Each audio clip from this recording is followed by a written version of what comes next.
ঋতু পরিবর্তন হচ্ছে। শীতকাল ছিল, শীতকাল থেকে এখন গরমকাল শুরু হয়েছে।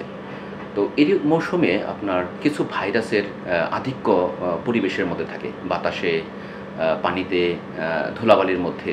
এগুলো আমাদের শিশুদের নাকে, মুখে, কানে ঢুকে গিয়ে নানান রকমের শারীরিক জটিলতা, যেমন জ্বর হচ্ছে, ভাইরাল ফিভার। আমরা এখন কিন্তু প্রচুর ফ্লু পাচ্ছি। তারপর হলো কাশি হচ্ছে।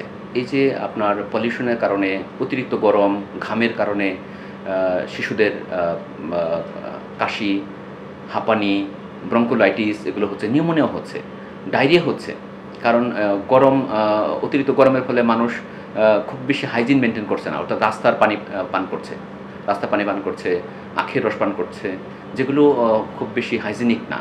এই জন্য ডায়রিয়াটা আমরা খুব পাচ্ছি, ডিসেন্ট্রি খুব পাচ্ছি, নিউমোনিয়া, ব্রঙ্কোলাইটিস এগুলো খুব পাচ্ছি, জ্বর খুব পাচ্ছি।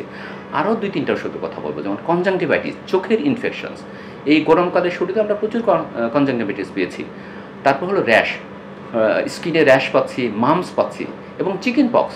এই গরমকালে চিকেন পক্সের প্রাদুর্ভাব খুব বেশি, আমরা প্রতিদিনই বেশ চিকেন পক্সের রোগী পাচ্ছি। তাহলে এগুলো সবই হলো এই গরমের প্রভাব, বা একটা ঋতু থেকে আরেকটা ঋতুতে যখন আমরা যাই, এই সময় এই অসুখ বিসুখগুলো হয়ে থাকে। আচ্ছা, এগুলো প্রতিরোধের যদি কথা আমরা বলি, কীভাবে এগুলো আসলে আমাদের শিশুদের যত্ন নিতে পারি? যত্নটা হবে যে শিশুকে ধরেন পর্যাপ্ত পরিমাণ পানি খাওয়ানো, যাতে সে ডিহাইড্রেশন না হয়। আমি ওখানে আরেকটা কথা বলে গেছি, যে সেটা হলো যে ডায়রিয়া হচ্ছে, কিন্তু ডায়রিয়া এবং ডিসেন্ট্রি বলেছি বোধহয়। যাই হোক, এবং আমরা যে খাবার পানিটা দেবো সেটা যেন নিরাপদ পানি হয়, সেটা ফোটানো ঠান্ডা পানি বা ফিল্টার করা পানি বা ভালো সোর্স থেকে নেওয়া পানি যেন হয়। তারপর হলো আমাদের শিশু যখন ঘেমে যাবে, সাথে সাথে গা মুছিয়ে দেওয়া, ফ্যান চালিয়ে দেওয়া।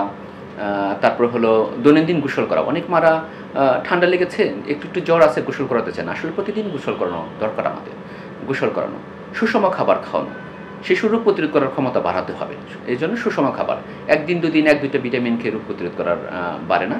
এটা হলো দীর্ঘদিনের প্র্যাকটিস, অর্থাৎ সুষম খাবার। প্রপার ঘুম এনশিওর করতে হবে। আমাদের শিশুদের কিন্তু পড়ালেখার চাপ অনেক, সেই চাপটা আমরা দিব ঠিকই, কিন্তু আমার শিশুর ঘুমটা যেন পর্যাপ্ত হয়। এবং খেলাধুলার ব্যবস্থা। আমাদের শিশুরা শারীরিকভাবে কিন্তু ইনঅ্যাক্টিভ, স্কুলে যাওয়া আসা ছাড়া তেমন কোনো কাজ নাই। তাদের একটু খেলার ব্যবস্থা করা, ফিজিক্যাল অ্যাক্টিভিটিস হয়। তারা মোবাইল, কম্পিউটার নিয়ে বসে থাকে, সেটা না করতে দেওয়া, তাদের ফিজিক্যাল অ্যাক্টিভিটিস বাড়িয়ে তোলা।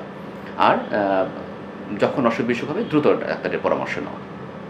সংবাদ, ফিচার ও অনুষ্ঠানের জন্য ভিজিট করুন সংবাদ প্রকাশের ওয়েবসাইট এবং যুক্ত থাকুন ফেসবুক পেজ ও ইউটিউব চ্যানেলের সঙ্গে।